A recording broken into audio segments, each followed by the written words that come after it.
मूर्तिजापूर तालुक्यात वाढती महागाई, बेरोजगारीसह कामगार आणि शेतकऱ्यांच्या प्रलंबित प्रश्नांवरून भारतीय कम्युनिस्ट पक्षाच्या वतीनं तालुक्यात जनजागरण मोहीम आणि मोर्चाचं आयोजन करण्यात आलं। या आंदोलनात आयटेक कामगार संघटना आणि किसान सभेचे कार्यकर्ते मोठ्या संख्येनं सहभागी झाले होते। खुनेश्वर संस्थान ते तहसील कार्यालयादरम्यान जनजागरण यात्रा काढण्यात आली। बदलाव जरुरी है आणि चलो दिल्लीच्या घोषणा देत हातात लाल बावटे आणि मागण्यांचे फलक घेऊन आंदोलकांनी संपूर्ण परिसर दणाणून सोडला। तहसील कार्यालयाजवळ सुमारे 2 तास जाहीर सभा पार पडली।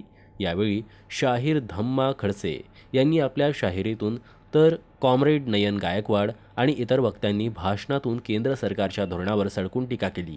यावेळी अंगणवाडी, आशा आणि शालेय पोषण आहार कर्मचाऱ्यांना कायमस्वरूपी करून त्यांना किमान 26,000 वेतन आणि 9,000 पेन्शन मंजूर करा, 4ही लेबर कोड रद्द करा, महागाईवर नियंत्रण मिळवा आणि बेरोजगारी संपवा, शेतकऱ्यांच्या शेतमालाला हमी भाव द्या आणि पत्रकारांच्या प्रलंबित मागण्या त्वरित पूर्ण करा, अशा मागण्या करण्यात आल्या।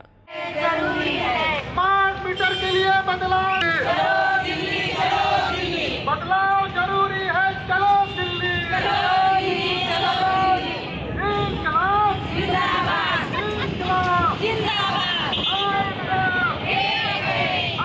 आमचं म्हणणं हेच आहे की जसे आम्हाला आश्वासन देतात दरवर्षीप्रमाणे सरकार की आम्हाला मानधनात वाढ करू, पण आज रोजी सुद्धा आपल्याला मानधनात वाढ केलेली आणि शासकीय जे कामं लावून देतात ऑनलाईन ऑफलाईन हे कामं भरपूर आणि कामाच्या व्यतिरिक्त आम्हाला मानधनात आतापर्यंत कामाचा मोबदला देखील मिळालेला नाही आहे।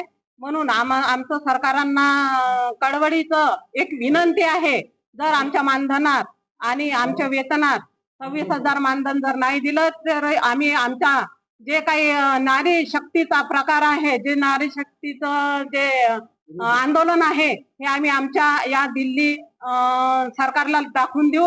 असं जसं तुम्हाला आम्ही पदावर आणू शकतो तसंच आम्ही आमच्या जर मानधनात वाढ नाही केली तर आम्ही पुढचं आश्वासनही तुम्हाला दाखवू शकतो।